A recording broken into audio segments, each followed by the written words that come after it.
আজকে বানাবো Dubai special পেস্তাশিও chocolate.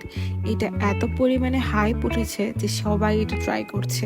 এটা আমি আরও অনেক আগে ট্রাই করেছি, বাট আমার ভিডিও দিতে অনেক বেশি লেট হয়ে গেছে। বাট ট্রাস্ট মি, এটার টেস্ট এত মজা। টাইপের বাদাম নিয়ে আমি ভালো করে রোস্ট করে নিয়েছি। তারপর আমি ব্লেন্ডারে এটাকে ব্লেন্ড করে নিয়েছি। এটাকে কিছুক্ষণ ব্লেন্ড করার পরে এরকম বাটারি টেক্সচার আসবে। তারপর আরেকটি প্যানে বাটার দিয়ে আমি সেমাইগুলোকে ভালো করে ভেজে নিয়েছি। এদিকে আমি লাচ্ছা সেমাই ইউজ করছি, বাট এটা একটু ক্রিস্পি। তারপর আমি এটাতে হোয়াইট চকলেট দিয়ে দিয়েছি। এটা অটোমেটিকই মেল্ট হয়ে গেছে কারণ সেমাইটা গরম ছিল।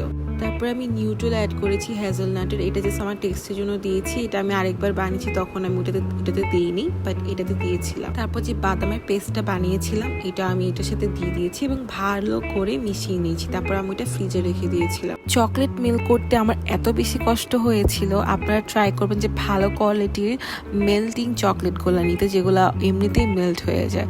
আমি এখানে ডেয়ারি মিল্কটা নিয়েছিলাম। এর আগে আমি চকলেট কম্পাউন্ড বা আর অন্য টাইপের মিল্ক চকলেট দিয়ে ট্রাই করেছিলাম, বাট ওটার রেজাল্ট এরও ভালো হয়। তারপর মোল্ড ছিল না, তারপর আমি বিস্কিটের একটা প্লাস্টিক কেটে নিয়ে তারপর ওটাকে মোল্ড বানিয়েছি। তারপর সেটাতে মেল্টেড চকলেটগুলো দিয়ে একটু সেট করে একটা থিক লেয়ার করার পরে ওটার উপরে যে পেস্তাশিওর যে ব্যাটারটা বানিয়েছিলাম সেটা দিয়ে দিয়েছি লেয়ার করে।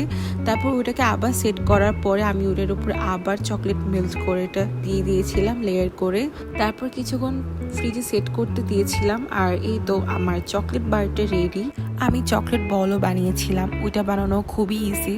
ফার্স্টে যে পেস্তাশিওর যে ব্যাটারটা আছে ওইটাকে লাড্ডুর মতো করে গোল করে ফ্রিজে সেট হতে দিয়েছি। তারপর চকলেটে ডিপ করে সেটাকেও ফ্রিজে সেট হতে দিয়েছি। আর ওইটার টেস্টও সেম চকলেট বারের মতো, আর ওইটা বানানো খুবই ইজি। আমি নেক্সট টাইম বানাইলে আবার চকলেট বলই বানাবো। আজকের জন্য এতটুকুই। Bye bye.